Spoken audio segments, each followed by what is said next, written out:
पहला प्रश्न। बुद्ध कहते हैं वासना दुष्पूर है। उपनिषद कहते हैं जिन्होंने भोगा उन्होंने ही त्यागा। आप कहते हैं न भोगो न त्यागो वरन जागो। कृपया इन तीनों का अंतर संबंध स्पष्ट करें। अंतर संबंध बिल्कुल स्पष्ट है। बुद्ध कहते हैं वासना दुष्पूर है। बुद्ध वासना का स्वभाव कह रहे हैं। कोई कितना ही भरना चाहे भर न पाएगा। इसलिए नहीं कि भरने की सामर्थ्य कम थी। भरने की सामर्थ्य कितनी ही हो तो भी न भर पाएगा। ऐसे ही जैसे पैंदे टूटे हुए बर्तन में कोई पानी भरता हो, इससे कोई सामर्थ्य का सवाल नहीं। पैंदी ही नहीं है तो बर्तन दुष्पूर है। न सामर्थ्य का सवाल है, न सुविधा का, न संपन्नता का। गरीब की इच्छाएं भी अधूरी रह जाती हैं, अमीर की भी। दरिद्र की इच्छाएं भी अधूरी रह जाती हैं, सम्राटों की भी। सिकंदर भी उतने ही खाली हाथ मरता है जितना राह का भिखारी। दोनों के हाथ खाली होते हैं क्योंकि वासना दुष्पूर है। बुद्ध सिर्फ वासना का स्वभाव कह रहे हैं। उपनिषद कहते हैं जिन्होंने भोगा उन्होंने ही त्यागा। अब जो भोगेंगे वही वासना का स्वभाव समझ पाएंगे, दूसरे तो समझेंगे भी कैसे। वासना से दूर दूर खड़े रहे, डरे रहे, भयभीत रहे, वासना में कभी उतरे ही नहीं। कभी वासना के उस पात्र को गौर से देखा नहीं, हाथ में न लिया जिसमें पैंदी नहीं, तो वासना का स्वभाव कैसे समझोगे। वासना के स्वभाव के लिए वासना में उतरने के अतिरिक्त और कोई उपाय नहीं। जो उतरेगा वही जानेगा। जो दूर खड़ा रहेगा वंचित रह जाएगा। जो दूर खड़ा रहेगा ललचाएगा। उसे पात्र तो दिखाई पड़ेगा, वो जो पैंदी नहीं है वो दिखाई ना पड़ेगी। और दूसरे के पात्रों में उसे ये भ्रांति रहेगी कि कौन जाने भर ही गए हो।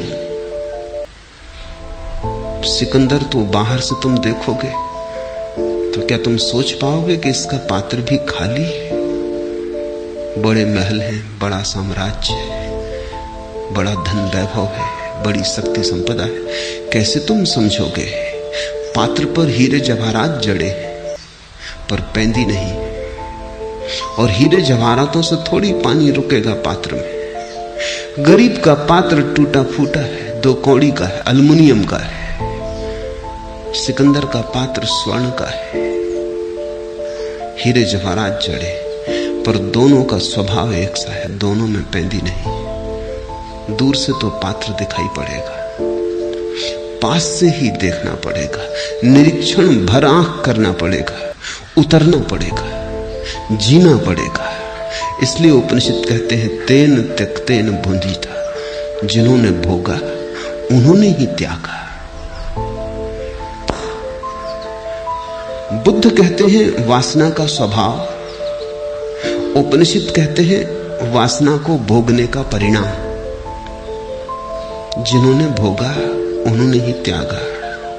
मैं कहता हूं न भोगो न त्यागो वरन जागो, क्योंकि भोगा तो बहुत ने, लेकिन उपनिषद का कोई इक्का दुक्का ऋषि जान पाया तेन त्यक्तेन भुंजीता। भोगा बहुत ने लेकिन सोए सोए भोगा। सोए सोए भोगोगे तो भी नहीं जान पाओगे। आंख बंद हो तो पात्र को भरते रहोगे, पैंदी का पता ही ना चलेगा। मुल्ला नसरुद्दीन के जीवन में बड़ी प्राचीन घटना। एक युवक उसके पास आया और उस युवक ने कहा बड़े दूर से आया हूं, सुन के खबर, सुगंध की चर्चा सुन के आया हूं। बहुत गुरुओं के पास रहा, कुछ पा न सका। हताश होने के करीब था कि किसी ने तुम्हारी खबर दी और पक्का भरोसा लेके आया हूं कि अब हाथ खाली ना जाएंगे। मुल्ला नसरुद्दीन ने कहा, उस संबंध में पीछे बात कर लेंगे। श्रद्धा है, क्योंकि श्रद्धा हो तो ही तुम सत्य को संभाल सकोगे। मेरे पास सत्य है, पर तुम्हारे पास श्रद्धा है। उस खोजी ने कहा, परिपूर्ण श्रद्धा लेके आया हूं, जो कहेंगे स्वीकार करूंगा। नसरुद्दीन ने कहा, अभी तो मैं कुएं पर पानी भरने जाता हूं, मेरे पीछे आओ। और एक ही बात की श्रद्धा रखना कि मैं जो भी करूं शांति से निरीक्षण करना, प्रश्न मत उठाना। इतना होश रखना। उस युवा ने कहा, ये भी कोई परीक्षा हुई? गया पीछे पीछे। ये कौन सी कठिनाई थी इसमें? नसरुद्दीन ने एक पात्र रखा घाट पर कुएं के। युवक थोड़ा हैरान हुआ, क्योंकि उसमें पैंदी न थी। नसरुद्दीन ने दूसरा पात्र कुएं में डाला, पानी भरा और पैंदी शून्य पात्र में उंडेला। युवक ने कहा, यह आदमी पागल है। सारा पानी बह गया और नसरुद्दीन ने तो देखा ही नहीं। उसने तो फिर कुएं में पात्र डाल दिया, फिर भरा 2 बार 3 बार, चौथी बार युवक भूल गया कि यहां चुप रहना है। उसने कहा, रुकिए, ये तो ताजिंदगी ना भरेगा, ये तो हम मर जाएंगे भर भर के, तो भी ना भरेगा, क्योंकि इसमें पैंदी नहीं। नसरुद्दीन ने कहा, बस खत्म हो गया संबंध। कहा था श्रद्धा रखना, चुप रहना। और पैंदी से हमें क्या लेना देना है? मुझे पात्र में पानी भरना है, पैंदी से क्या प्रयोजन?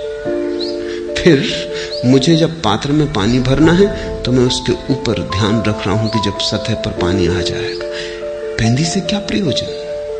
उस युवक ने कहा, या तो आप पागल हो और या मैंने अपनी बुद्धि गंवा दी। नसरुद्दीन ने कहा, जाओ, दोबारा इस तरफ मत आना, क्योंकि असफल हो गए, चुप न रह सके।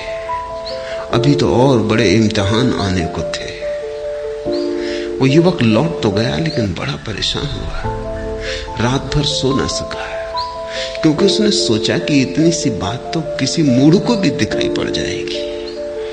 जरूर इस आदमी का कोई दूसरा ही प्रयोजन होगा, कोई परीक्षा थी। मुझे चुप खड़े रहना चाहिए था, मैं चूक गया। ये गुरु मिला तो अपने हाथ से चूक गया। मेरा क्या बिगड़ता था? अगर पानी न भरता था तो उसका पात्र था, अगर श्रम व्यर्थ जाता था तो उसका जाता था। मैं तो चुपचाप खड़ा रहता। आखिर कितनी देर ये चलता है? मैंने जल्दी की, मैं चूक गया। वो दूसरे दिन वापस आया, बहुत क्षमा मांगने लगा। नसरुद्दीन ने कहा कि नहीं, जितनी समझदारी तूने मुझे बताई, अगर इतनी ही समझदारी तू अपनी जिंदगी के प्रति बताए तो मेरे पास आने की कोई जरूरत नहीं। जिस पात्र को तू भर रहा है उसमें पैंदी है। उसने कहा, कौन सा पात्र? नसरुद्दीन ने कहा, फिर तू चूक गया। उतना ही इशारा था, तुझे दिखाई पड़ गया कि पात्र में पैंदी ना हो तो भरा नहीं जा सकता। तूने इतने दिन से वासनाएं भरी, कामनाएं भरी, अब तक नहीं भर पाई। कहीं ऐसा तो नहीं कि उनमें पैंदी नहीं? लेकिन फुर्सत कहां है हमें? कौन चिंता करता है पैंदी की? जब भरना है तो हम भरने का विचार करते हैं। नहीं भर पाते तो सोचते हैं दूसरे बाधा डाल रहे हैं। नहीं भर पाते तो सोचते हैं श्रम जितना करना था उतना नहीं किया, भाग्य ने साथ ना दिया। 1000 कारण खोज लेते, पर एक बात नहीं देखते, कहीं ऐसा तो नहीं कि वासना दुष्पूर है। तो मैं कहता हूं, न भोगो न त्यागो, जागो।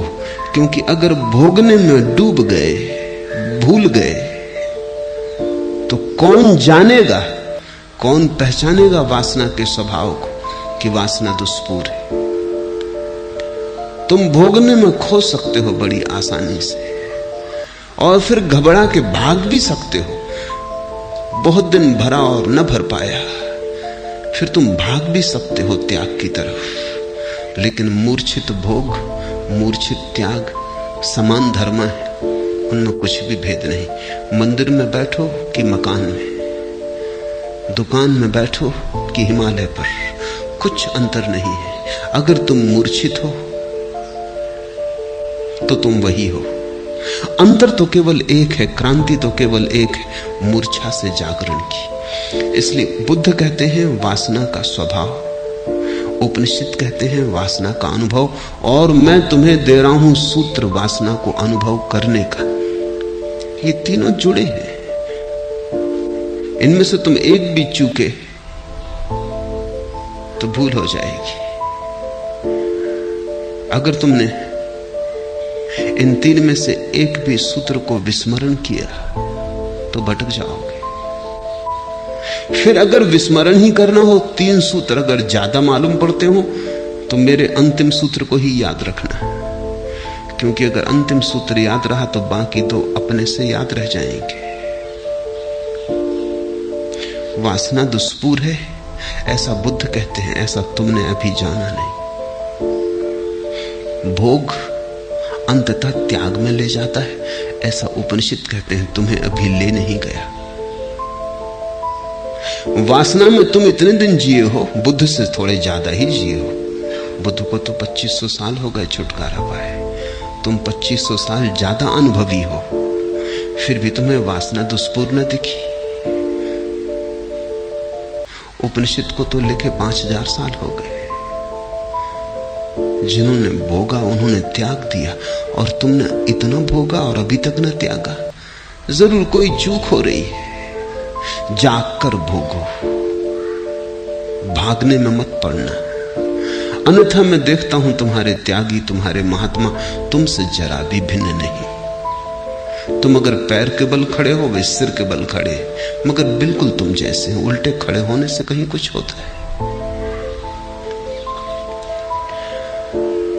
जिंदगी एक परीक्षण है और जिंदगी एक निरीक्षण है, और जिंदगी प्रतिपल एक जागरण है। परीक्षा घट रही है प्रतिपल। न जागोगे चूकते चले जाओगे, और न जागने की आदत बन जाए तो अनंत काल तक चूकते चले जाओगे। और बहुत से रास्ते में स्थान मिलेंगे जहां लगेगा कि मिल गई मंजिल, और बहुत बार विश्राम करने का मन हो जाएगा। लेकिन जब तक परमात्मा ही ना मिल जाए, या जिसको बुद्ध निर्वाण कहते हैं, वही ना मिल जाए, तब तक रुकना मत। ठहर भले जाना, लेकिन ध्यान रखना कि कहीं घर मत बना लेना। ताब मंजिल, रास्ते में मंजिलें थीं सैकड़ों, हर कदम पर एक मंजिल थी, मगर मंजिल न थी। ताब मंजिल, उस सत्य की यात्रा के मार्ग पर ताब मंजिल, रास्ते में मंजिलें थीं सैकड़ों। उस असली मंजिल के मार्ग पर बहुत सी मंजिलें मिलेंगी रास्ते में, कभी धन की, कभी पद की, कभी प्रतिष्ठा की, यश की। अहंकार बहुत से खेल रचेगा। हर कदम पर एक मंजिल थी, मगर मंजिल न थी। और हर कदम पर मंजिल मिलेगी, लेकिन मंजिल इतनी सस्ती नहीं है। अगर बहुत होश रखा तो ही तुम इन मंजिलों से बच के मंजिल तक पहुंच पाओगे। कठिन यात्रा है, दूभर मार्ग है, बड़ी चढ़ाई है, उत्तुंग शिखरों पर जाना है, घाटियों में रहने की आदत है। मूर्छित होना जीवन का स्वभाव हो गया है। होश कितना ही साधो, सधता नहीं। बेहोशी इतनी प्राचीन हो गई है कि तुम होश का भी सपना देखने लगते हो बेहोशी में। जिससे कोई रात नींद में सपना देखे कि जाग गया हूं, सपना देखता है कि जाग गया, मगर ये जागना भी सपने में ही देखता है। ऐसे ही बहुत बार तुम्हें लगेगा होश आ गया, लेकिन होश रखना। ताब मंजिल, रास्ते में मंजिलें थीं सैकड़ों, हर कदम पर एक मंजिल थी मगर मंजिल न थी।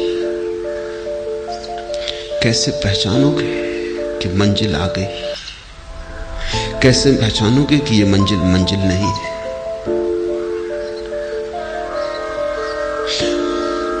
एक कसौटी ख्याल रखना, अगर ऐसा लगे कि जो सामने अनुभव में आ रहा है वो तुमसे अलग है, तो समझना कि अभी असली मंजिल नहीं आई। प्रकाश दिखाई पड़े, अभी मंजिल नहीं आई। कुंडलनी जाग जाए, अभी मंजिल नहीं आई। ये भी अनुभव है, ये भी शरीर के ही अनुभव है, मन के अनुभव है। परमात्मा सामने दिखाई पड़ने लगे, याद रखना मंजिल नहीं आई, क्योंकि परमात्मा तो देखने वाले में छिपा है, कभी दिखाई नहीं पड़ेगा। जो दिखाई पड़ेगा वो तुम्हारा सपना है। इसको तुम सूत्र समझो, जो दिखाई पड़े अनुभव में आए वो सपना। जिस दिन कुछ दिखाई ना पड़े, कुछ अनुभव में ना आए, केवल तुम्हारा चैतन्य रह जाए, देखने वाला बचे, दृश्य खो जाए, दृष्टा बचे, दृश्य खो जाए, कुछ दिखाई ना पड़े, बस तुम रह जाओ, ना कुछ तुम्हारे चारों तरफ। इसको बुद्ध ने निर्वाण कहा है। शुद्ध चैतन्य रह जाए, दर्पण रह जाए, प्रतिबिंब कोई ना बने, तो तुम भोग के बाहर गए। अन्यथा सभी अनुभव भोग हैं। कोई किसी पत्नी को भोग रहा है, कोई कृष्ण बांसुरी बजा रहे हैं, उनके दृश्य को भोग रहा है। सब भोग है। जहां तक दूसरा है वहां तक भोग है। जब तुम बिल्कुल ही अकेले बचो, शुद्धतम कैवल्य रह जाए, होश मात्र बचे। किसका होश ऐसा नहीं,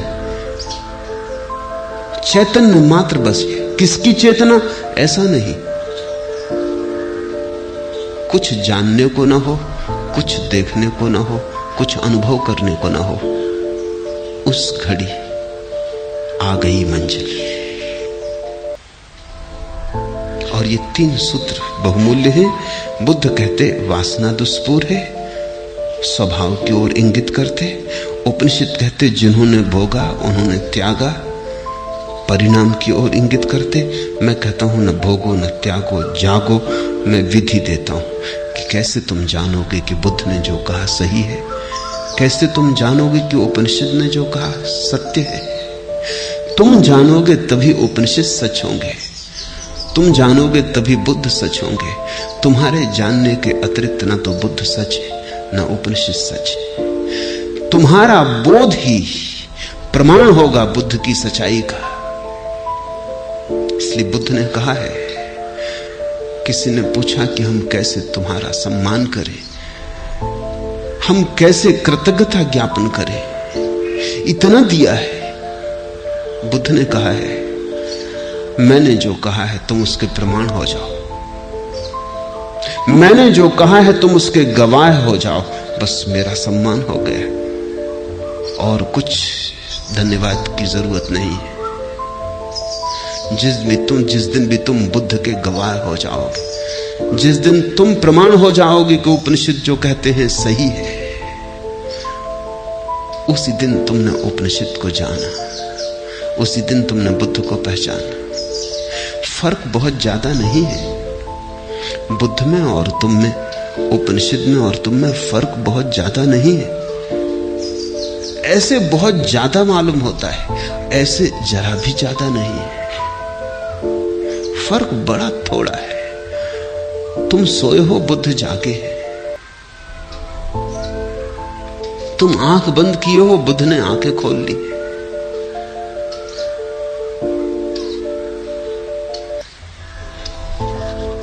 एक गीत कल मैं पढ़ रहा था,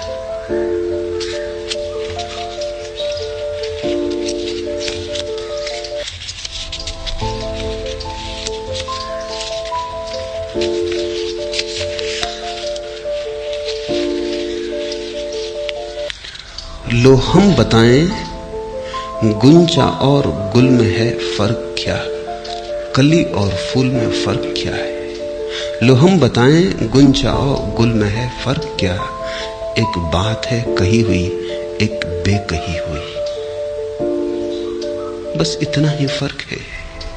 एक बात है कही हुई एक बेकही हुई। बुद्ध फूल है तुम कली हो, उपनिषद खिल गए तुम खिलने को हो। जरा सा फर्क है, ऐसे बहुत बड़ा फर्क भी है, क्योंकि उतने ही फर्क पर तो सारा जीवन रूपांतरित हो जाता है। कली बस कली है, सिकुड़ी और बंद, मुरझा भी सकती है, जरूरी नहीं है कि फूल बने, बन भी सकती है, चूक भी सकती है। और कली में कोई गंध थोड़ी है, गंध तो तभी आती है फूल में जब खिलता है, जब गंध बिखरती है, हवाएं ले जाती हैं उसके संदेश को दूर दूर। अभी तुम बंद कली हो, गंध को संभाले हो अभी, और जब तक बटेगी ना गंध तब तक तुम आनंदित ना हो सकोगे। जब तक तुम लुटा ना दोगे दोनों हाथों से, उलीच ना दोगे अपनी गंध को जिसे तुम लिए चल रहे हो। मेरे देखे मनुष्य की पीड़ा यही है। पीड़ा तुम जिसे कहते हो वो पीड़ा नहीं है। कभी तुम कहते हो पैर में कांटा लग गया, सिर में दर्द है, नौकरी नहीं मिली, पत्नी मर गई, ये असली पीड़ाएं नहीं। पत्नी न मरे, पैर में कांटा न लगे, सिर में दर्द न हो तो भी पीड़ा रहे। पीड़ा एक है, और वो पीड़ा यह है कि जो तुम लेके आए हो वो लुटा नहीं पाए अब तक, जो तुम संभाले चल रहे हो उसे बांट नहीं पाए। तुम एक ऐसे मेघ हो जो बरसना चाहता है और बरस नहीं पाता। तुम एक फूल हो जो खिलना चाहता है और खिल नहीं पाता। तुम एक ज्योति हो जो जलना चाहती है और जल नहीं पाती। यही पीड़ा है। कांटे का लग जाना, सिर का दर्द, पत्नी का मर जाना, पति का न होना बहाने हैं। इन बहानों की खूंटियों पर तुम असली पीड़ा को ढांक के अपने को धोखा दे लेते हो। थोड़ा सोचो, कोई पीड़ा न रहे जिसको तुम पीड़ा कहते हो, क्या तुम आनंदित हो जाओगे? इतना क्या काफी होगा कि सिर में दर्द ना हो आनंदित होने के लिए? क्या इतना काफी होगा कि कांटा ना लगे? क्या इतना काफी होगा कि कोई बीमारी ना आए? क्या इतना काफी होगा कि भोजन, वस्त्र, रहने की सुविधा हो जाए? क्या इतना काफी होगा कि परिजन मरे ना? विज्ञान इसी चेष्टा में लगा है, क्योंकि विज्ञान ने सामान्य आदमी की पीड़ा को ही असली पीड़ा समझ लिया है। इससे कोई भेद ना पड़ेगा। वस्तुतः स्थिति उल्टी है। जब तुम्हारी सामान्य पीड़ाएं सब मिटा दी जाएंगी, तभी तुम्हें पहली दफा पता चलेगा उस महत पीड़ा का, असली पीड़ा का। क्योंकि तब बहाने भी ना रह जाएंगे। तुम कहोगे सिर में दर्द भी नहीं, पैर में कांटा भी नहीं, पत्नी भी जिंदा है, मकान भी है, वस्त्र भी है, भोजन भी है, सब है। सब है और कुछ खोया है, सब है और कहीं कुछ रिक्त और खाली है। इसलिए अमीर आदमी पहली दफा पीड़ित होता है। गरीब की पीड़ा तो हजार बहानों में छिप जाती।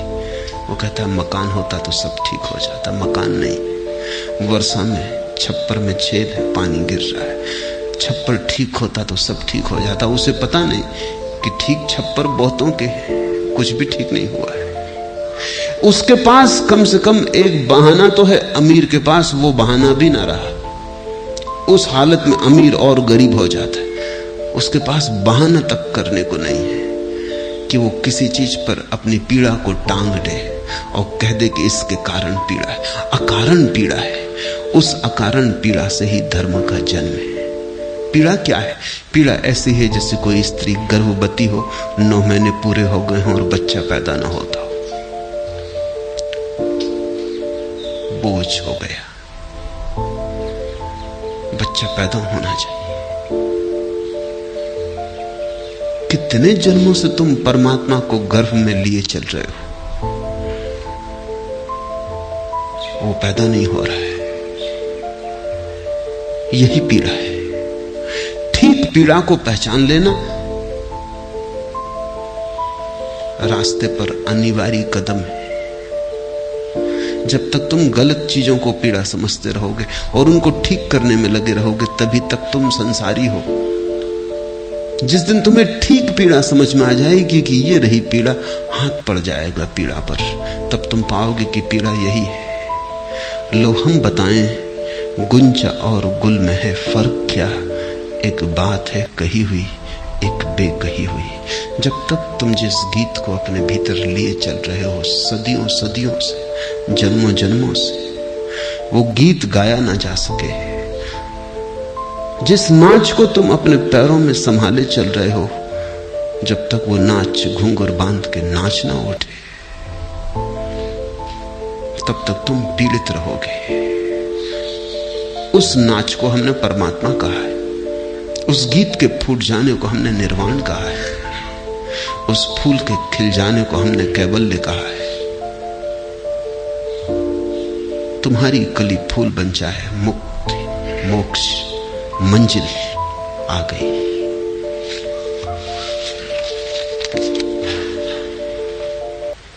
दूसरा प्रश्न, बुद्ध विचार विश्लेषण और बुद्धि को अपने धर्म का प्रारंभ बिंदु बनाते हैं तथा श्रद्धा आस्था और विश्वास की मांग नहीं करते।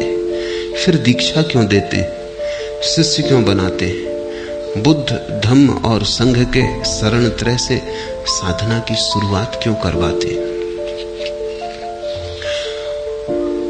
बुद्ध श्रद्धा के विरोधी नहीं है, बुद्ध से बड़ा श्रद्धा का कोई पक्षपाती नहीं हुआ, लेकिन बुद्ध श्रद्धा को थोपते नहीं, जन्माते। दूसरों ने श्रद्धा थोपी है, दूसरे कहते हैं श्रद्धा करो, अगर न किया तो पाप है। बुद्ध कहते हैं विचार करो, अगर ठीक विचार किया श्रद्धा आएगी, अपने से आएगी। बुद्ध तुम्हें चलाते हैं श्रद्धा की तरफ, दूसरे तुम्हें धकाते हैं। चलाने और धकाने में बड़ा फर्क है। बुद्ध तुम्हें फुसलाते हैं श्रद्धा की तरफ, दूसरे तुम्हें धमकाते हैं। वो कहते हैं श्रद्धा न की तो नरक में सड़ोगे, श्रद्धा की तो स्वर्ग में फल पाओगे। दूसरे तुम्हें लुभाते या भयभीत करते हैं। शब्द है हमारे पास ईश्वर भीरू, गॉड फीयरिंग। दूसरे धर्म डरवाते रहे, वो कहते हैं डरो ईश्वर से। छोटे मोटे लोगों की बात छोड़ दें, महात्मा गांधी जैसे व्यक्ति भी कहते हैं मैं किसी और से नहीं डरता सिवाय ईश्वर को छोड़ के। और डरते तो हो ही, इससे क्या फर्क पड़ता है कि ईश्वर से डरते हो। और बड़े मजे की बात है, संसार से डरते तो ठीक भी था, ईश्वर से डरते हो। ईश्वर से डरने का तो अर्थ हुआ कि आचरण जबरदस्ती होगा। ईश्वर से डरने का तो कोई भी कारण नहीं है।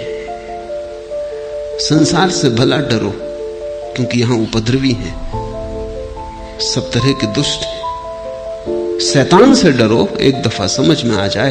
परमात्मा से डरते हो, परमात्मा यानी प्रेम। प्रेम से कहीं डर का कोई संबंध बन सकता है? जहां प्रेम है वहां डर कैसा, और जहां डर है वहां प्रेम कैसा? भय के पास प्रेम की गंध नहीं उठ सकती, और प्रेम के पास भय की दुर्गंध नहीं आती। लेकिन धर्मों ने लोगों को डरना सिखाया है कि डरो, लोगों को कपा दिया है। बुद्ध ने लोगों को फुसलाया, धमकाया नहीं। बुद्ध ने कहा सोचो, बुद्ध ने कहा विचार करो, बुद्ध ने कहा जीवन को अनुभव करो, विश्लेषण करो। बुद्ध ने विज्ञान दिया, अंधविश्वास नहीं। लेकिन इसका यह अर्थ नहीं कि बुद्ध ने श्रद्धा नहीं दी, बुद्ध ने ही श्रद्धा दी। ऐसे सोच विचार जब तुम करने लगोगे, अचानक एक दिन तुम पाओगे श्रद्धा का पड़ाव आ गया। सोच विचार की यात्रा से ही कोई श्रद्धा तक पहुंचता है। इसे थोड़ा समझो, ये विरोधाभासी लगेगा। बिना सोच विचारे तो कोई कभी श्रद्धा तक नहीं पहुंचता। एक बात, दूसरी बात, सिर्फ सोच विचार से भी कोई कभी श्रद्धा तक नहीं पहुंचता। और तीसरी बात, सोच विचार करते करते एक घड़ी आती, आदमी सोच विचार के आगे चला जाता है। सोच विचार के पहले श्रद्धा नहीं है, सोच विचार के मध्य श्रद्धा नहीं है, लेकिन सोच विचार के आगे चला जाता है। कब तक सोचोगे? सोचने की सीमा है, तुम्हारी सीमा नहीं। जल्दी ही तुम पाओगे सोचने का तो अंत आ गया, तुम अब भी हो। सोचना तो पिछड़ने लगा, तुम्हारे पैर आगे बढ़े जाते हैं। बुद्ध वहीं ले जा रहे हैं। बुद्ध कहते हैं घबराओ मत, बुद्धि की तो सीमा है, डरो मत, तुम असीम हो। अगर तुम चले तो जल्दी ही बुद्धि का चुकतारा आ जाएगा, जगह आ जाएगी जहां तख्ती लगी कि यहां बुद्धि समाप्त होती। तो बुद्ध कहते हैं श्रद्धा दो तरह की हो सकती। एक, बिना विचारे, विचार में गए बिना पहले ही स्वीकार कर ली, वो झूठी है, वो मिथ्या है, उसको ही हम अंधश्रद्धा कहें, वो आंख वाले की नहीं है। और ऐसी श्रद्धा सदा कमजोर रहेगी, और ऐसी श्रद्धा कभी भी तोड़ी जा सकती है। कोई भी हिला देगा, कोई भी जीवन का तथ्य मिटा देगा ऐसी श्रद्धा को। दो कौड़ी की है, इसको कोई मूल्य मत देना। और इस श्रद्धा से तुम मुक्त ना होगे, इस श्रद्धा से तुम बंध जाओगे। ये जंजीर की ताकत तुम्हें घेर लेगी। जिसको तुमने अपने अनुभव से नहीं पाया, उसे तुम अपनी संपदा मत समझना। ये अविचार की श्रद्धा है। फिर विचार में चलो तो तुम डरते हो विचार में चलने से, क्योंकि अक्सर लोग विचार में अटक जाते, काफी नहीं चलते, दूर तक नहीं चलते, 2 कदम चलते हैं और रुक जाते, राह के किनारे झोपड़ा बना लेते हैं, वहीं ठहर जाते, मंजिल तक नहीं पहुंचते। ये सब नास्तिक हो जाते। इन नास्तिकों के कारण कुछ डर के चलते ही नहीं। बुद्ध कहते हैं जिनको तुम आस्तिक कहते हो वो झूठे आस्तिक, और जिनको तुम नास्तिक कहते हो वो झूठे नास्तिक। क्योंकि नास्तिकता का निर्णय तभी लेना उचित है जब बुद्धि की सीमा तक पहुंच गए हो, उसके पहले निर्णय नहीं लिया जा सकता। जब तक पूरा जाना ही नहीं, पूरा सोचा ही नहीं, तो कैसे निर्णय लोगे? और जो भी बुद्धि की सीमा पर पहुंच जाता है उसे एक अनुभव आता है, बुद्धि की तो सीमा आ गई, अस्तित्व आगे भी फैला है। तब उसे पता चलता है कि बुद्धि के पार भी अस्तित्व है। बहुत है जो बुद्धि के पार भी है, और जो बुद्धि के पार है उसे बुद्धि से कैसे पाओगे? सुनो, तेरी मंजिल पर पहुंचना कोई आसान न था। सरहदे अक्ल से गुजरे तो यहां तक पहुंचे, सरहदे अक्ल से गुजरे तो यहां तक पहुंचे। बुद्धि की सीमा के पार जब गए तब तुझ तक पहुंचे, परमात्मा तक पहुंचे। तेरी मंजिल पर पहुंचना कोई आसान ना था। जो चले ही नहीं और जिन्होंने श्रद्धा कर ली वो तो कभी नहीं पहुंचे। उनका ईश्वर तो बस मान्यता का खिलौना है, उनका ईश्वर तो बस धारणा की बात है। वो तो भटका रहे हैं, भरमा रहे हैं अपने को। तुम्हारे मंदिर मस्जिद तुम्हारी भ्रांतियां हैं, असली मंजिलें नहीं। पहुंचे तो वही जो सरहदे अक्ल से गुजरे। तो बुद्ध ने कहा आओ, डर के मत आस्तिक बनो और नास्तिकता से भयभीत मत हो। नास्तिकता आस्तिकता की तरफ पहुंचने की अनिवार्य प्रक्रिया है। बुद्ध के पहले तक लोग सोचते थे आस्तिक नास्तिक विरोधी हैं। बुद्ध ने नास्तिकता को आस्तिकता की प्रक्रिया बना दिया। इससे बड़ी कोई क्रांति घटित नहीं हुई। बुद्ध ने कहा नास्तिकता सीढ़ी है आस्तिकता की। हाँ, सीढ़ी पे बैठ जाओ तो तुम्हारी भूल है, सीढ़ी का कोई कसूर नहीं। मैं तुमसे कहूं कि चढ़ो ऊपर छत पर जाने की, ये रही सीढ़ी, तुम सीढ़ी पर ही बैठ जाओ तो तुम कहो ये सीढ़ी तो छत की दुश्मन है, लेकिन सीढ़ी ने तुम्हें नहीं पकड़ा है। सीढ़ी तो चढ़ाने को तैयार थी, सीढ़ी तो चढ़ाने को ही थी, सीढ़ी का और कोई प्रयोजन न था, लेकिन सीढ़ी को तुमने अवरोध बना लिया, तुम उसी को पकड़ के बैठ गए। नास्तिकता सीढ़ी है, और जो ठीक से नास्तिक नहीं हुआ वो कभी ठीक से आस्तिक न हो सकेगा। इसे तुम संभाल के मन में रख लेना। मेरे पास तो रोज लोग आते हैं, उनमें जो आदमी नास्तिकता से गुजरा है उसकी शान, और उनमें जो आदमी ने नास्तिकता की पीड़ा झेली है, संदेह को भोगा है, संदेह के कांटों में गुजरा है, इनकार जिसने किया है उसके स्वीकार का मजा और गरिमा, और जिसको न कहने में डर लगता है उसके हां की कितनी कीमत हो सकती है। उसकी हां नपुंसक है। जिसने कभी नहीं कहा उसकी हां का भरोसा मत करना। वो हां कमजोर की हां है, बलशाली की नहीं। बुद्ध ने लोगों को बलशाली की हां सिखाई। बुद्ध ने कहा ना कहो, डरो मत, क्योंकि ना कहना न सीखोगे तो हां कैसे कहोगे। हां आगे की मंजिल है, ना के पहले नहीं, ना के बाद है। कहो दिल खोल के ना। बुद्ध ने मनुष्य को पहली दफा धर्म की सबलता दी। उसके पहले धर्म निर्बल का था। लोग कहते हैं निर्बल के बलराम। बुद्ध ने लोगों को सबलता दी, बल दिया, और कहा डर है ही नहीं, क्योंकि राम तो है ही,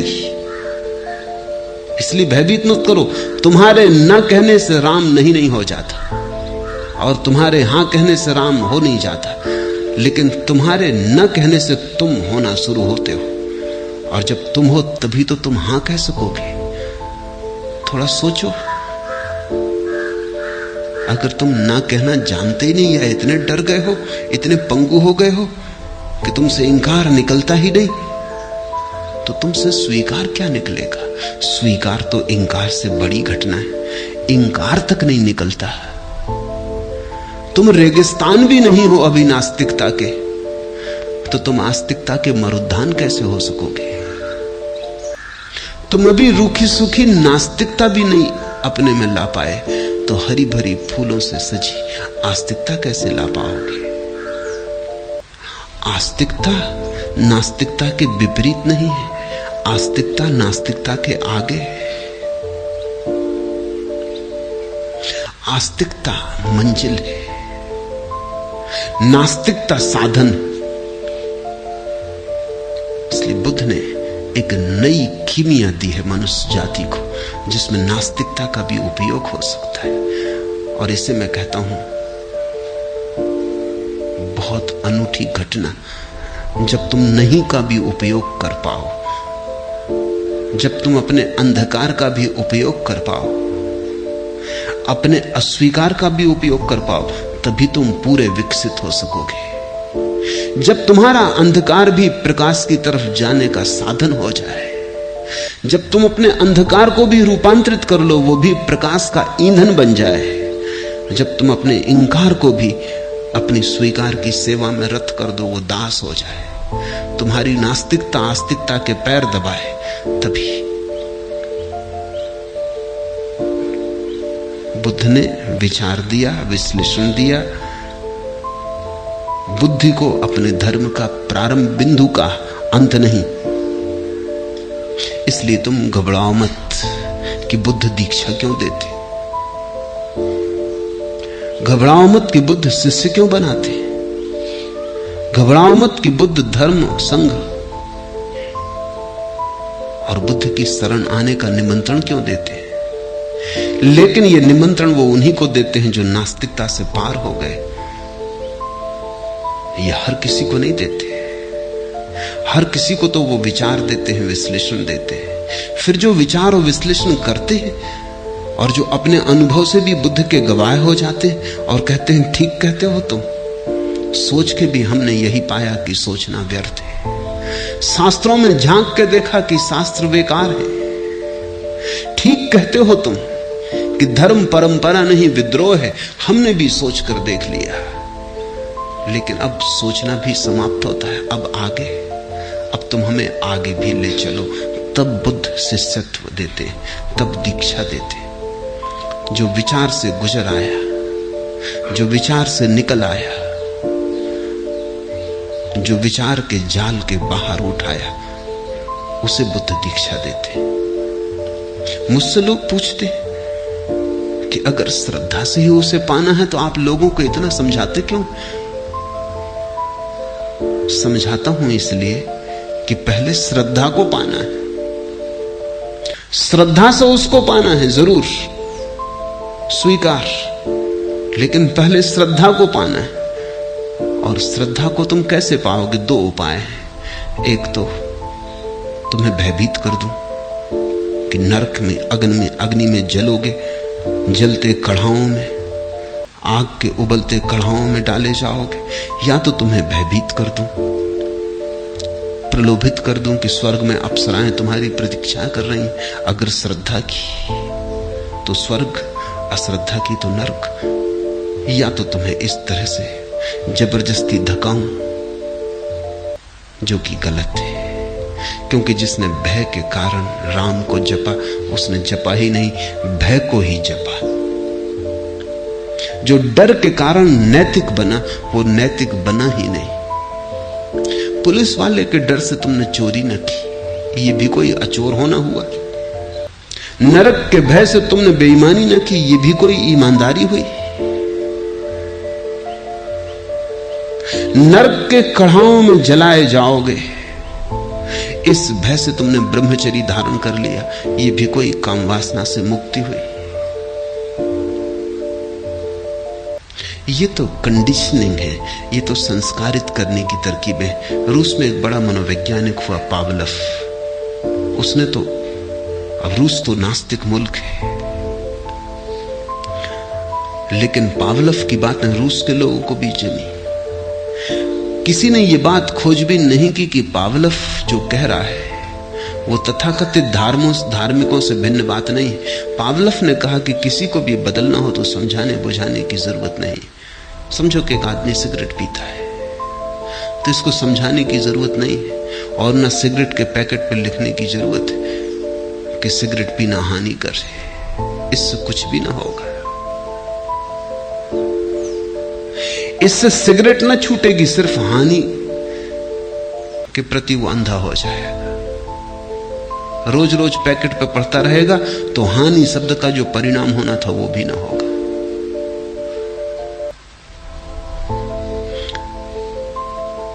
अगर इसको बदलना है तो पावलोव ने कहा कि जब ये सिगरेट पिए, इसको बिजली का शाक दो। शाक इतना तेजी से लगे कि सिगरेट के पीने में जो रस आता है उससे ज्यादा पीड़ा शाक की हो। रस कुछ आता भी नहीं, से धुआं बाहर भीतर आने में, लाने ले जाने में रस आ भी कैसे सकता है? भ्रांति है। असली बिजली का शाक भ्रांति को तोड़ देगा। और ऐसा रोज करते रहो 1-2 सप्ताह तक, और तब ये आदमी हाथ में सिगरेट उठाएगा और हाथ कपने लगेगा, क्योंकि जैसे ही सिगरेट की याद आएगी भीतर याद शाक की भी आएगी। कंडीशनिंग हो गई। अब इसकी सिगरेट हाथ से छूट जाएगी। समझाने की जरूरत नहीं है कि सिगरेट बुरी है। कितने दिन से समझा रहे हैं लोग, कोई नहीं सुनता। लेकिन पावलोव ने जो कहा ये बहुत भिन्न नहीं है। यही तो पुराने धर्मगुरु करते रहे। बचपन से ही समझाया जाए कि नरक में कढ़ा जल रहा है, मंदिरों में चित्र लटकाए जाएं, लपटों का विवरण किया जाए, कढ़ाओं में फेंक के जलाए जाओगे, सड़ाए जाओगे, कीड़े मकोड़े छेद करेंगे तुम्हारे शरीर में और भागेंगे, दौड़ लगाएंगे और मरोगे भी नहीं। सामने पानी होगा, कंठ प्यास से भरा होगा, पी ना सकोगे, और अनंत कालीन यातना झेलनी पड़ेगी। और पाप क्या है तुम्हारे छोटे मोटे की सिगरेट अगर पी, सिगरेट पीने के लिए इतना भारी उपाय, घबरा जाए आदमी। छोटे बचपन से अगर ये बात मन पे डाली जाए तो स्वभावतः भय पकड़ लेगा। ये सिगरेट ना पिएगा, लेकिन ये कोई चरित्र हुआ? तुमने चरित्र तो इसका नष्ट कर दिया सदा के लिए।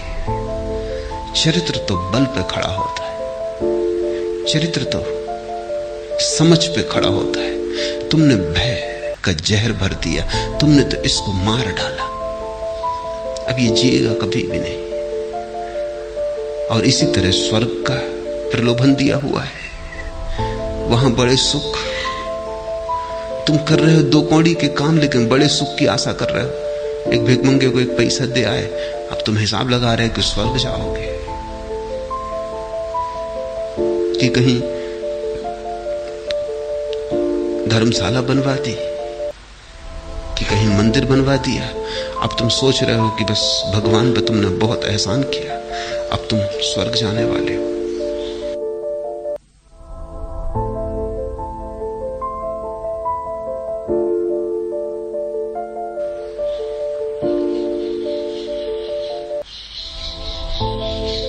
मैंने सुना है कि एक धर्मगुरु स्वर्ग जाने की टिकटें बेचता था। सभी धर्मगुरु बेचते।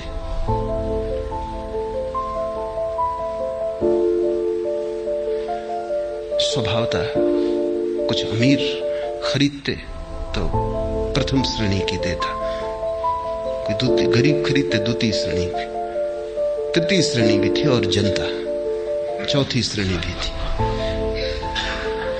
सभी लोगों के लिए इंसान स्वर्ग में होना भी चाहिए।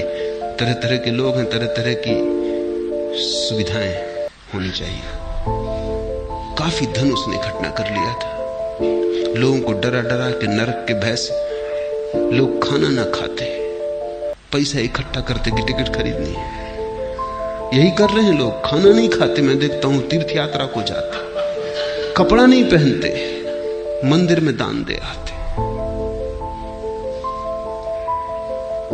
खुद भूखों मरते हैं, ब्राह्मण को भोजन कराते। सदियों से डरवाया है ब्राह्मण कि हम ब्रह्म के सगे रिश्तेदार हैं। भाई भतीजावाद, अपना नाता करीब का करवा देंगे तुम्हारा इंसान भी। खुद खाओगे कोई पुण्य ना होगा, ब्राह्मण को खिलाओगे पुण्य होगा। लोग भूखों मरते हैं, तीर्थ यात्रा करते हैं, ब्राह्मण को खिलाते हैं, पंडित पुरोहितों को देते हैं। उस धर्मगुरु ने बहुत धन इकट्ठा कर लिया। एक रात एक आदमी उसकी छाती पे चढ़ गया जाके चुरा लेके, और उसने कहा निकाल, सब रखते। उसने गौर से देखा, उसकी ही जात का आदमी था। उसने कहा अरे तुझे पता है नरक में सड़ेगा। उसने कहा छोड़ फिकर, पहली श्रेणी का टिकट पहले ही खरीद लिया, सब निकाल पैसा, तुमसे ही खरीदा है टिकट, वो हम पहले ही खरीद लिए, उसकी तो फिक्र ही छोड़ो। तो अब नरक से तुम हमें न डरवा सकोगे, वो कोई और होंगे जिनको तुम डरवाओगे। हम टिकट पहले ले लिए, अब तुम सब पैसा जो तुम्हारे पास इकट्ठा किया तिजोरी में दे दो। लोग यही कर रहे हैं। इसको तुम चरित्र कहते हो? भय पर खड़े, लोभ पर खड़े व्यक्तित्व को तुम चरित्र कहते हो? ये चरित्र का धोखा है। बुद्ध ने यह धोखा नहीं दिया। बुद्ध ने कहा समझ, सोच विचार, चिंतन मनन, और धीरे धीरे तुम्हें उस जगह ले आना है जहां से पार दिखाई पड़ना शुरू होता है, जहां अतिक्रमण होता है, जहां तुम आ जाते हो किनारे अपने सोचने के और देखते हो उसे जो सोचा नहीं जा सकता, जहां रहस्य तुम्हें आच्छादित कर लेता है और विचार अपने से गिर जाते हैं, जहां विराट तुम्हारे करीब आता है और तुम्हारी छोटी खोपड़ी चक्कर खा के ठहर जाती। अवाक। बुद्ध ने कहा श्रद्धा थोपेंगे नहीं, श्रद्धा तक तुम्हारी यात्रा करवाएंगे। इसलिए दीक्षा बुद्ध ने दी और श्रद्धा की बात भी नहीं की। यही तो उनकी कला है। और जितनी दीक्षा उन्होंने दी किसने दी? जितने लोगों को उन्होंने सन्यास के अमृत का स्वाद चखाया? किसने चखाया?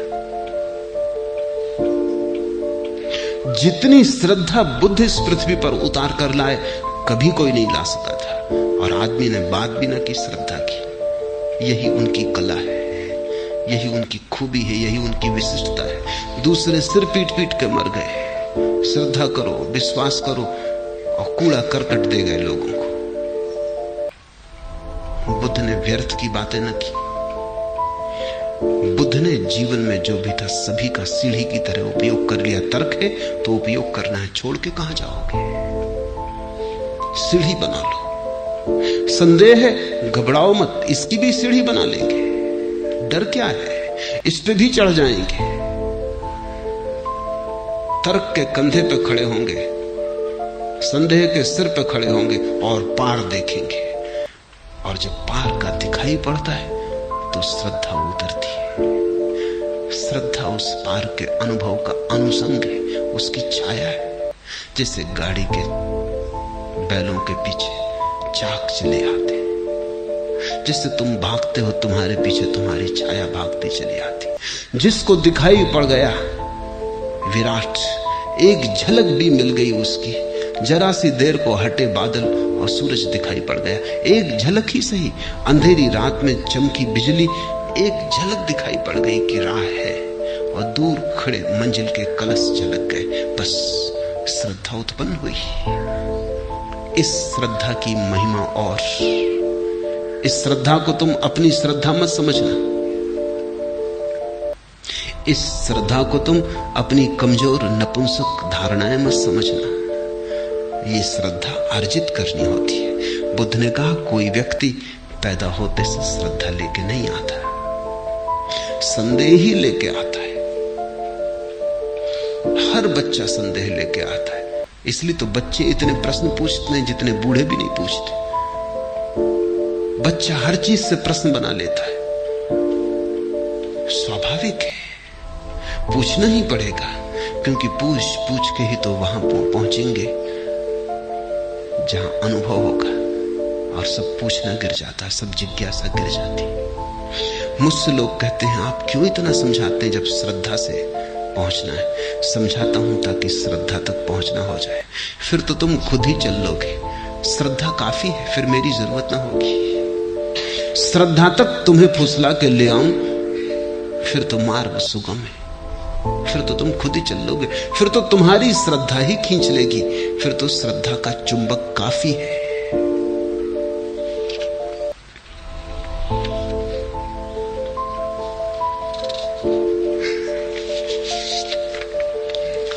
तीसरा प्रश्न, बुद्ध सब गुरुओं से हताश ही हुए, क्या उन्हें कोई सिद्ध सद्गुरु न मिला?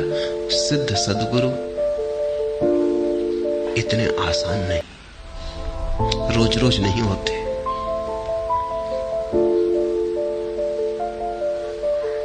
जगह जगह नहीं मिलते। हजारों वर्ष बीत जाते, तब कभी कोई एक सिद्ध सद्गुरु होता है। तो ये सवाल तुम्हारे मन में इसलिए उठता है कि तुम सोचते हो सिद्ध सद्गुरु तो गांव गांव बैठे हुए।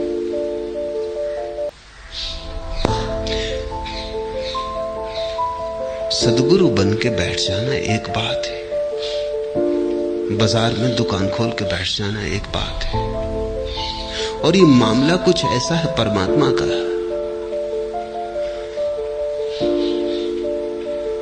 अदृश्य का मामला है, इसलिए पकड़ना भी बहुत मुश्किल है। मैंने सुना है कि अमेरिका में एक दुकान पर अदृश्य हेयर पिन बिकते थे। अदृश्य, तो स्त्रियां तो ऐसी चीजों में बड़ी उत्सुक होती। अदृश्य हेयर पिन दिखाई भी ना पड़े और बालों में लगा भी रहे, बड़ी भीड़ लगती थी। क्यों लगता था? एक दिन एक औरत पहुंची, उसने डब्बा खोल के देखा, उसमें कुछ था नहीं, क्योंकि अदृश्य तो दिखाई पड़ती नहीं। उसने कहा कि इसमें है भी। उसने कहा तो अदृश्य हेयर पिन है, ये दिखाई थोड़ी पड़ती। थोड़ा संदेह उसे उठा। उसने कहा कि अदृश्य, माना कि अदृश्य उनको लेने आई हूं, लेकिन पक्का इसमें है, और ये किसी को दिखाई भी नहीं पड़ते। उस दुकानदार ने कहा कि तू मान न मान, आज महीने भर से तो स्टॉक में ही नहीं है, फिर भी बिक रहे हैं। अब अदरस हेयर पिन की कोई स्टॉक में होने की जरूरत थोड़ी, और महीने के पहले भी बिकते रहे, स्टॉक में होने की जरूरत कहां है। ये धंधा कुछ अदृश्य का है, इसमें जरा कठिनाई है, क्योंकि तुम पकड़ नहीं सकते कि कौन बेच रहा है कौन नहीं बेच रहा है, किसके पास है किसके पास नहीं है, बड़ा कठिन है। ये खेल बहुत उलझा हुआ है, और इसलिए इसमें आसानी से गुरु बन के बैठ जाना जरा भी अड़चन नहीं है। कोई और तरह की दुकान खोलो तो सामान बेचना पड़ता है, कोई और तरह का धंधा करो तो पकड़े जाने की कोई न कोई सुविधा है, कहीं न कहीं से कोई न कोई झंझट आ जाएगी। कितना ही धोखा दो, कितना ही कुशलता से दो, पकड़ जाओगे। लेकिन परमात्मा बेचो, कौन पकड़ेगा, कैसे पकड़ेगा? सदियां बीत जाती हैं, बिना स्टॉक के बिकता है। तो तुम इससे परेशान मत हो कि बुद्ध इतने गुरुओं के पास गए और सदगुरु न मिले। ये स्वामी योग चिन्मय का प्रश्न। चिन्मय को यही ख्याल है कि ऐसे सदगुरु हर कहीं बैठे, जहां गए वहीं सदगुरु मिल जाएंगे। बहुत कठिन है। सौभाग्य है कि कभी कोई सदगुरु के पास पहुंच जाए। कैसे पहचानोगे? एक ही उपाय है पहचानने का, और वो ये है कि जो गुरु कहता हो, वो सदगुरु है या नहीं इसकी फिक्र छोड़ो, जो वो कहता हो उसे करना। अगर सदगुरु है तो जो उसने कहा है उसे करने से तुम्हारे भीतर कुछ होना शुरू हो जाए। अगर सदगुरु नहीं है तो उसके भीतर ही नहीं हुआ है, तुम्हारे भीतर कैसे हो जाएगा? लेकिन सदगुरु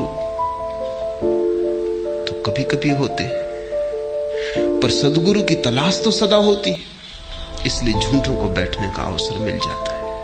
और चूंकि तुम कभी करते ही नहीं कुछ,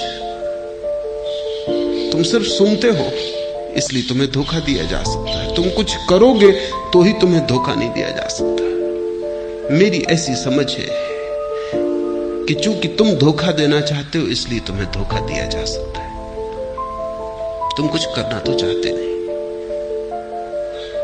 तुम चाहते हो कि कोई कृपा से हो जाए किसी की। मेरे पास लोग आते हैं, वो कहते हैं कि जब आपके पास आ गए तब क्या ध्यान करना, आपकी कृपा से।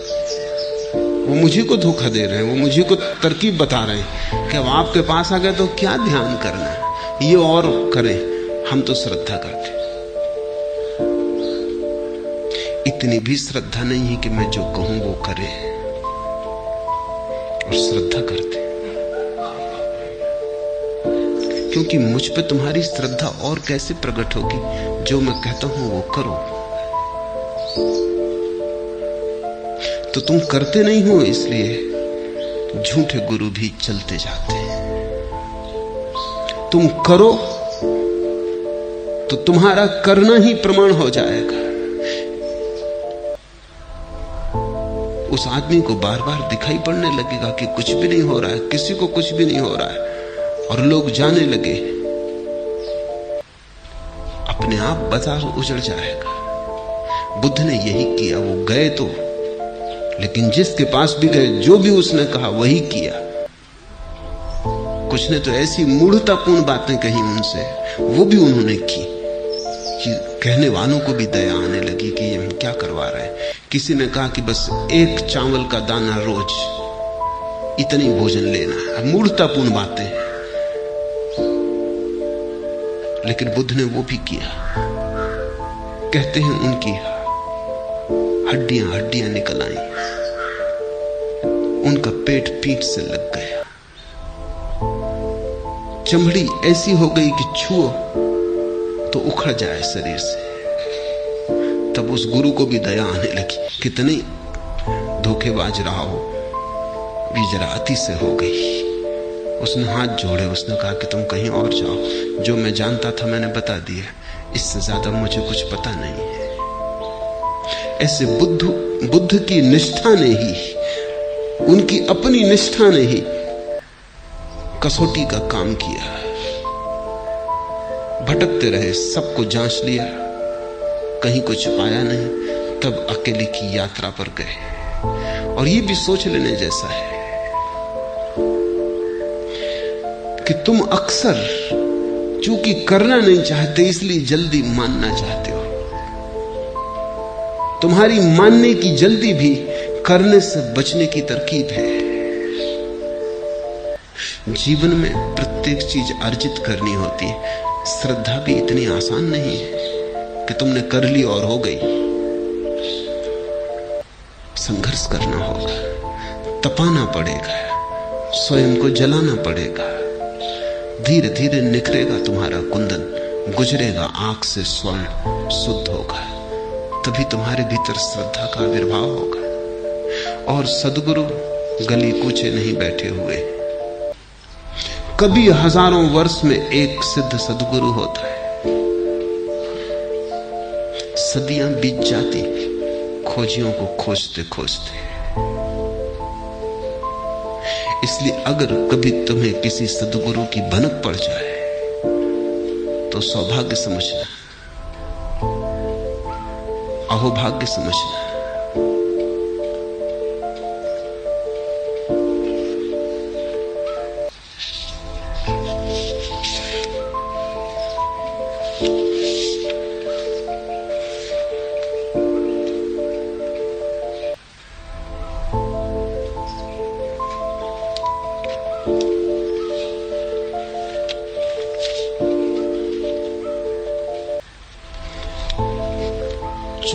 पांचवा प्रश्न, भगवान बुद्ध ने अवैर के स्थान पर प्रेम शब्द का व्यवहार क्यों नहीं किया?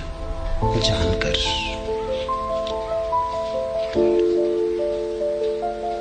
अवैर नकारात्मक है, अहिंसा जैसा।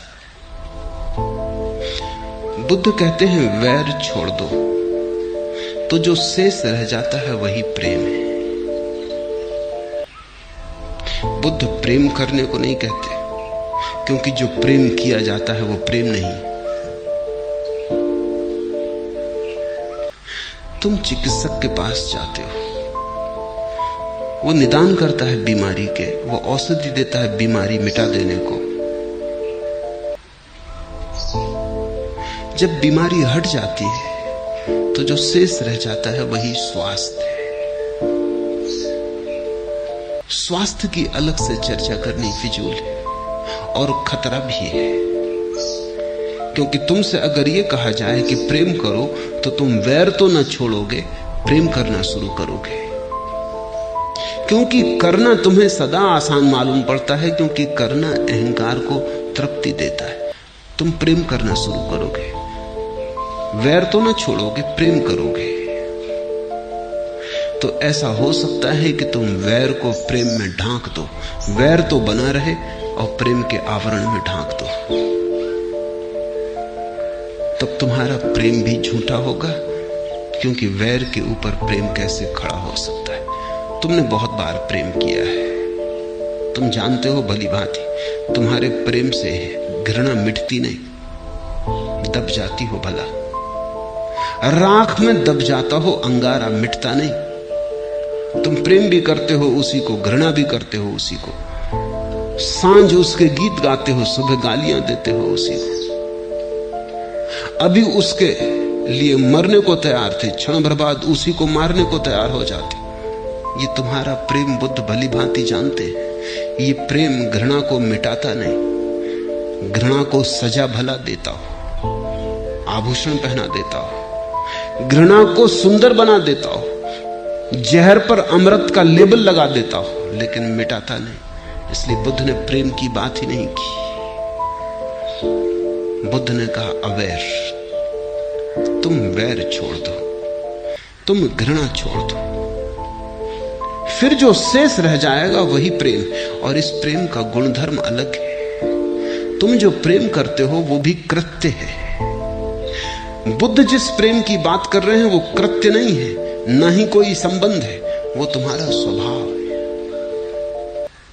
अभी तुम कहते हो मैं तुम्हें प्रेम करता हूं, तुम्हारे हाथ में है, चाहो तो करो, चाहो तो अलग कर लो। कल कह दो कि नहीं करता। लेकिन जिसके जीवन से वैर चला गया वो ऐसा नहीं कह सकता कि मैं तुम्हें प्रेम करता हूं और अलग कर लेता हूं। वो तो ऐसे ही कहेगा मैं प्रेम हूं, तुम चाहे भला करो चाहे बुरा करो, मैं प्रेम हूं। ये प्रेम मेरा स्वभाव है। तुम मुझे मारो तो, तुम मेरी सेवा करो तो, तुम आदर करो अनादर करो, तुम्हारा कृत्य अब अर्थ नहीं रखता। मेरे प्रेम में कोई अंतर ना पड़ेगा। एक आदमी ने बुद्ध के मुंह पर थूक दिया, उन्होंने अपनी चादर से थूक पोंछ लिया और उस आदमी से कहा कुछ और कहना, क्योंकि बुद्ध ने कहा ये भी तेरा कुछ कहना है, वो मैं समझ गया, कुछ और कहना। आनंद तो बहुत क्रोधित हो गया उनका शिष्य, वो कहने लगा ये सीमा के बाहर बात हो गई, आप पर वो कोई थूक दे और हम बैठे देखते रहे, जान लेने देने का सवाल हो गया। आप आज्ञा दें मैं इस आदमी को ठीक करूं। छत्री था आनंद, बुद्ध का चचेरा भाई था, योद्धा रह चुका था। उसकी भुजाएं फड़क उठी, उसने कहा कि हो गया बहुत। वो भूल ही गया कि हम भिक्षु हैं, सन्यासी। बुद्ध ने कहा कि उसने जो किया वो क्षम्य है, तू जो कर रहा है वो और भी खतरनाक है। उसने कुछ किया नहीं है, सिर्फ कहा है। तुझे समझ नहीं आता आनंद, कभी ऐसी घड़ियां होती हैं जब तुम कुछ कहना चाहते हो लेकिन कह नहीं सकते, शब्द छोटे पड़ जाते। किसी को हम गले लगा लेते हैं, कहना चाहते थे लेकिन इतना ही कहने से कुछ काम न चलता कि मुझे बहुत प्रेम है, बहुत साधारण मालूम होता, गले लगा लेते, गले लगा के कहते हैं। इस आदमी को क्रोध था, ये गाली देना चाहता था लेकिन गाली इसको कोई मजबूत न मिली। इसने थूक के कहा, बात समझ में आ गई, हम समझ गए इसने क्या कहा, अब इसमें झगड़े की क्या बात। इससे हम पूछते हैं आगे और क्या कहना है। वो आदमी शर्मिंदा हुआ, वो बुद्ध के चरणों पर गिर पड़ा। उसने कहा मुझे क्षमा कर दे, मैं बड़ा अपराधी हूं और आज तक तो आपका प्रेम मुझ पर था, अब मैंने अपने हाथ से प्रेम गंवा दिया। बुद्ध ने कहा तू उसकी फिक्र मत कर, क्योंकि मैं तुझे इसलिए थोड़ी प्रेम करता था कि तू मेरे ऊपर थूकता नहीं था। बुद्ध का वचन सुनने जैसा है। मैं इसलिए थोड़ी तुझे प्रेम करता था कि तू मेरे ऊपर थूकता नहीं था। अगर इसलिए प्रेम करता था तो थूकने से टूट जाएगा। मैं तुझे प्रेम करता था क्योंकि और कुछ मैं कर ही नहीं सकता हूं, वो मेरा स्वभाव है। तू थूकता है कि नहीं थूकता है ये तेरी तू जान। तू मेरे प्रेम को लेता है या नहीं लेता है ये भी तेरी तू जान। लेकिन मुझसे प्रेम वैसे ही है जैसे कि फूल खिलता है और गंध पिघल जाती। अब दुश्मन पास से गुजरता है तो उसके नासापुटों को भी भर देती, वो खुद ही रुमाल लगा ले बात अलग। मित्र निकलता उसके नासापुटों को भी भर देती। मित्र थोड़ी देर ठहर जाए फूल के पास और उसके आनंद में भागीदार हो जाए, बात अलग। कोई न निकले रास्ते से तो भी गंध गिरती रहती है सूने एकांत में। तो बुद्ध ने कहा मेरा प्रेम स्वभाव है, इसको समझ लो। जिसे तुम प्रेम कहते हो वो स्वभाव नहीं है, वो तुम्हारा कृत्य है, वो तुम्हारी एक चित्त दशा है, स्वभाव नहीं। तो इसलिए जिसे तुम सुबह प्रेम करते हो शाम को उसे घृणा कर सकते हो, कोई अंतर नहीं पड़ता, क्योंकि चित्त बदल जाता है, मूड बदल जाता है, भाव बदल जाता है। बुद्ध ने नहीं कहा कि प्रेम करो, क्योंकि तुम प्रेम शब्द से गलत समझते। तुम जिसे प्रेम कहते हो वही समझते। बुद्ध ने कहा अवैर, कृपा करो इतना ही वैर मत करो, फिर जो रहेगा वो प्रेम है, और उस प्रेम की गंध और उस प्रेम का गीत और।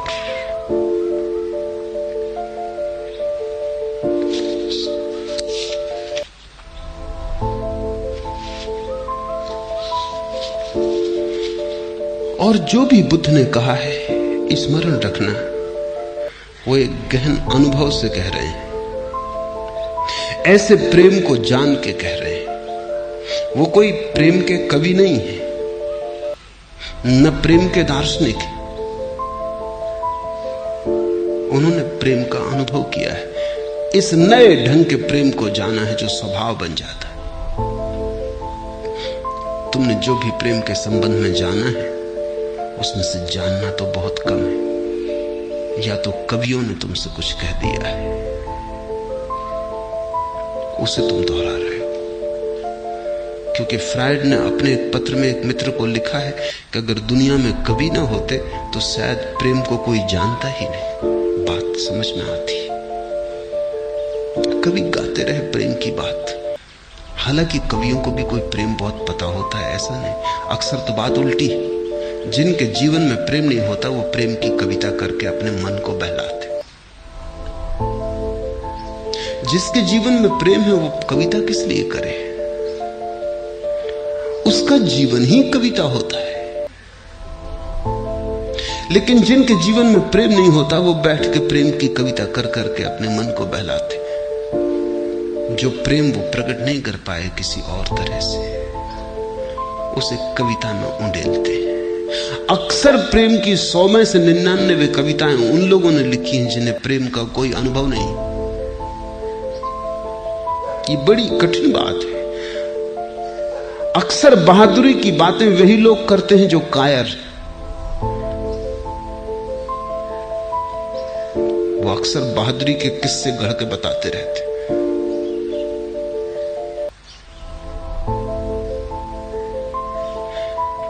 बहादुर को क्या बहादुरी की बात करनी है, बहादुरी काफी है।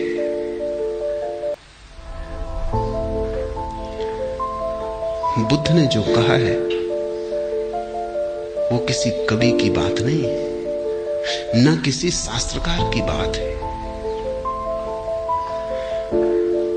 उन्होंने प्रेम जाना, और उन्होंने प्रेम एक ही तरह से जाना, और एक ही तरह से जाना है किसी ने जब भी जाना। उन्होंने वैर छोड़ के जाना। तुम जिससे प्रेम कहते हो उसे वो भी जानते थे। उनकी पत्नी थी, बच्चा था, माँ थी, पिता थे, सब थे। उनको उन्होंने खूब प्रेम किया था, और एक दिन पाया कि उस प्रेम में कुछ भी नहीं, वो केवल मन का सपना है।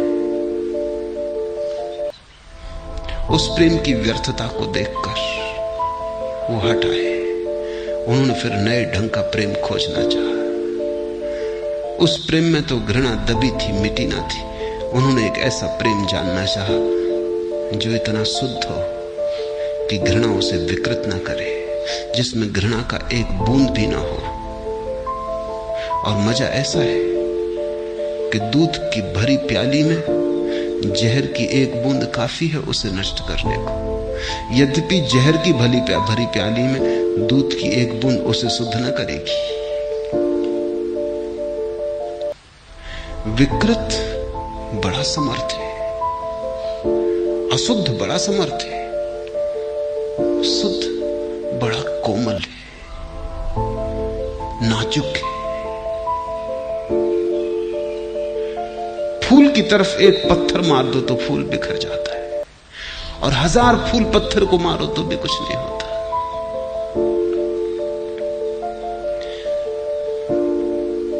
बुद्ध खोज में निकले उस प्रेम की जो अविकृत है, अनकरप्टेड, कुंवारा है।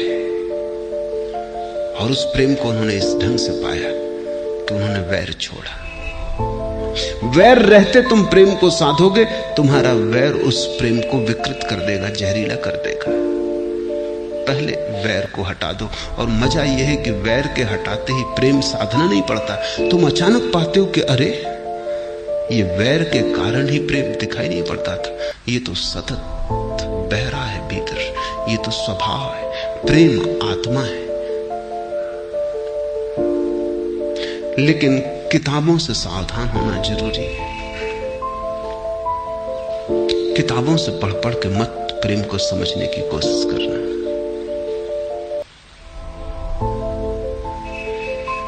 मैंने सुना है एक पियक्कड़ को एक धर्म गुरु समझा रहा था कि देख, बंद कर ये पीना, नहीं तो परमात्मा से चूक जाएगा। तो उस पियक्कड़ ने कहा कि हमने तो पी पी के और बेहोश हो के ही उसे पहचाना है, तो परीक्षा हो जाए। उसने कहा, किधर से बर्क चमकती है देखें ए वाइज, मैं अपना जाम उठाता हूं, तू किताब उठा। और बिजली किस तरफ चमकती है देखेंगे, तू अपनी किताब उठा। मैं अपना जाम उठाता हूं, तू किताब उठा। किधर से बर्क चमकती है देखें ए वाइज, और फिर देखेंगे कि कहां से बिजली चमकती, तेरी किताब से या मेरे जाम से। एक किताबों की दुनिया है और एक जाम की दुनिया है। एक पीने वालों की दुनिया है जिन्होंने जाना स्वाद, और एक केवल शब्दों के गुणतारा बिठाने वालों की दुनिया है। इसमें थोड़ा ख्याल रखना। जिन्होंने जाना है उन्होंने कहा अवेयर, और जिन्होंने नहीं जाना उन्होंने कहा प्रेम। और जो प्रेम की कहते हैं उनके कहने से कभी प्रेम नहीं आया, और जिन्होंने अवेयर समझाया उनके कहने से प्रेम आया। ये विरोधाभास है। मैं अपना जाम उठाता हूं, तू अपनी किताब उठा। किताबें मुर्दा हैं, वेद कुरान पुराण सब मुर्दा है। जब तक जीवन का जाम खुद न पिया जाए तब तक तुम जो कहते हो कितनी ही कुशलता से कहो, झूठ झूठ ही रहेगा, सच नहीं हो पाता है। हमने दो शब्द इस देश में उपयोग किए, एक कवि और एक ऋषि। ऋषि हम उसको कहते हैं जिसका काव्य अनुभव से आया, और कवि हम उसे कहते हैं जिसका काव्य कल्पना से आया। दोनों कवि हैं, लेकिन ऋषि वो है जिसने जिया, जिसने अपने काव्य में अपने कलेजे को रखा, जिसने पिया और जिसके ओंठों पर स्वाद है। वो भी शब्दों का उपयोग करता है, लेकिन फर्क हो जाता है। महावीर ने कहा अहिंसा, प्रेम नहीं। बुद्ध ने कहा अवेयर, प्रेम नहीं। क्योंकि दोनों ने ये बात समझ ली कि असली सवाल प्रेम को लाने का नहीं है, असली सवाल अहिंसा को हटाने का, हिंसा को हटाने का है, वैर को हटाने का है, घृणा को हटाने का है। घृणा है रोग, हटते ही प्रेम का स्वास्थ्य अपने आप उपलब्ध हो जाता है। बदलियां गिर गई हैं, आकाश थोड़ी लाना है, सिर्फ बदलियां हटा देंगे। आकाश तो मौजूद ही है, आकाश तो तुम हो। इसलिए अब और प्रेम क्या लाना है, तुम प्रेम हो। थोड़े घृणा के बादल हट जाएं बस।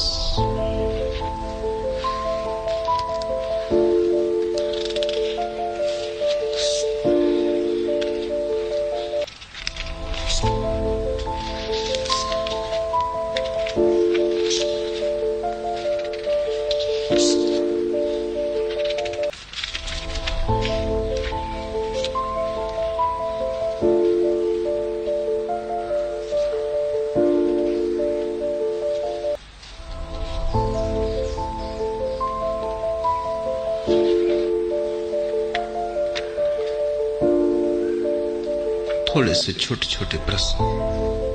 बुद्ध ने कहा कि अकेले ही है सत्य की यात्रा, फिर विराटतम संघ क्यों बनाया?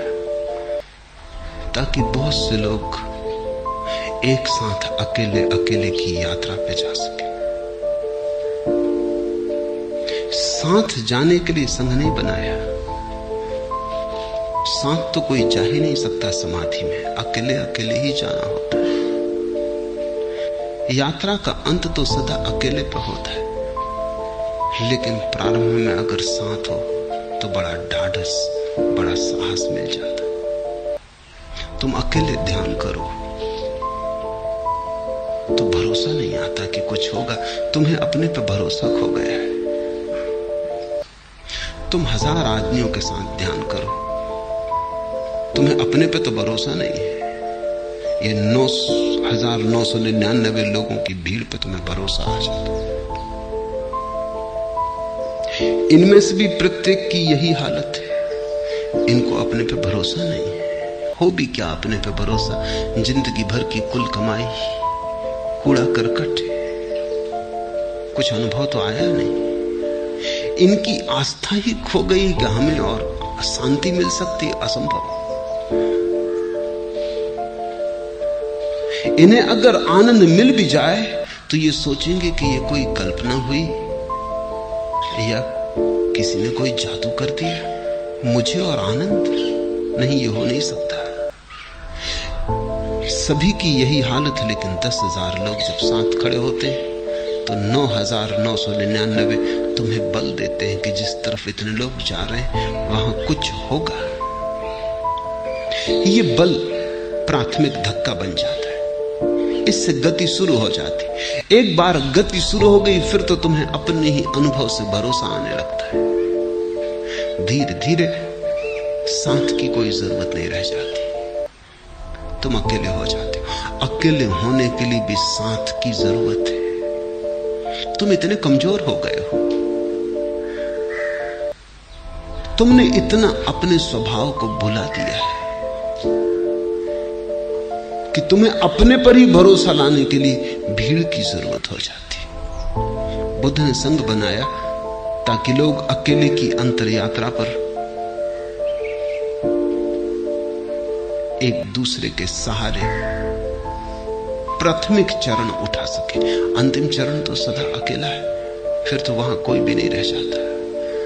और बुद्ध के हिसाब में तो आखिरी चरण पर तुम भी नहीं रह जाते। अनत्ता, अनात्मा, आत्मा तक खो जाती। दूसरे की तो फिक्र छोड़ें, बुद्ध कहते हैं तुम भी नहीं बचते। कुछ बचता है जिसको शब्द देने का उपाय नहीं, अनिर्वचनीय, शून्य जैसा कुछ। लेकिन न तुम होते न कोई दूसरा होता। पर प्राथमिक चरण पर इसका उपयोग है। मेरा भी अनुभव यही है कि मैंने लोगों को अकेले अकेले भी ध्यान करवा के देखा, गति नहीं होती। लेकिन साथ अगर वो ध्यान करते, एक दफा गति हो जाती, फिर तो वो खुद ही कहते हैं कि अब हम अकेला करना चाहते हैं। साथ से शुरुआत सुगमता से हो जाती। तुम साहस भी जुटा पाते हो, तुम थोड़े पागल होने की हिम्मत भी जुटा पाते हो, तुम थोड़े आनंदित होने की हिम्मत भी जुटा पाते हो। जब 1000 लोग नाचते हैं तो तुम्हारे पैर में भी कोई नाचने लगता है, तब रोके नहीं रुकता। और जब 1000 लोग आह्लादित होते हैं तो उनका आह्लाद संक्रामक हो जाता है। बीमारी ही संक्रामक नहीं होती, स्वास्थ्य भी संक्रामक होता है। और जब 10 लोग उदास बैठे हो तो उनके बीच तुम भी उदास हो जाते हो, और जब 10 लोग हंसते हैं तो उनके बीच तुम भी हंसने लगते हो। बुद्ध को यह समझ में आ गया। बुद्ध ने पहला संघ बनाया क्योंकि उन्हें एक बात समझ में आ गई कि आदमी इतना कमजोर हो गया है कि अकेला जा ना सकेगा। यात्रा अकेले की है पर अकेला जा ना सकेगा। संग साथ हिम्मत पड़ जाएगी। आखिरी प्रश्न, हमें आपके शब्दों में कोई श्रद्धा नहीं बैठती और आपके सारे शब्द झूठ प्रतीत होते हैं, फिर भी यहां से चले जाने का मन क्यों नहीं होता है? ये पूछा है आनंद सरस्वती ने। शब्द ही मेरे ऐसे हैं कि श्रद्धा बैठ ना सकेगी, क्योंकि मैं उस दुनिया की बात नहीं कर रहा हूं जिसकी पर तुम्हें श्रद्धा है और जिस पर श्रद्धा तुम्हें आसानी से बैठ जाए। मैं जो कह रहा हूं वो तुम्हारे सिर के ऊपर से निकल जाता है। तुम्हें जरा अपने सिर को ऊंचा करना पड़ेगा। 2 ही उपाय हैं, या तो मैं जो कह रहा हूं उसे नीचा करूं, तब मैं व्यर्थ हो जाऊंगा, उसका कोई सार ना रहेगा। दूसरा उपाय है कि तुम जरा अपना सिर ऊपर करो, तुम जरा ऊपर उठो। हर आदमी ऐसा सोचता है मन में कि जैसे श्रद्धा तो उसके पास है ही, बिठाना भर है। श्रद्धा तुम्हारे पास है नहीं, अभी होती तो बैठ जाती। जिनके पास है बैठ गई है, जिनके पास श्रद्धा ही नहीं है बैठेगी कैसे? तुम्हारी हालत ऐसी है कि मैंने सुना कि मुल्ला नसरुद्दीन आंख के डॉक्टर के पास गया और उसने कहा कि आंख बड़ी कमजोर है। तो डॉक्टर ने कहा कि कोई फिक्र ना करो, पढ़ो सामने तख्ती पर इबारत खड़ी लिखी है। उसने कुछ दिखाई नहीं पड़ता, कुछ दिखाई नहीं पड़ता। तो उसने कहा आंख बहुत कमजोर है, चश्मा लग जाएगा, सब ठीक हो जाएगा। नसरुद्दीन ने कहा तो फिर मैं पढ़ सकूंगा? उसने कहा बिल्कुल पढ़ सकोगे। नसरुद्दीन ने कहा धन्यवाद, क्योंकि मैं पढ़ा लिखा नहीं हूं। अब चश्मा लगाने से थोड़ी तुम पढ़े लिखे हो जाओगे, मुझे सुन सुन के थोड़ी श्रद्धा बैठ जाएगी। श्रद्धा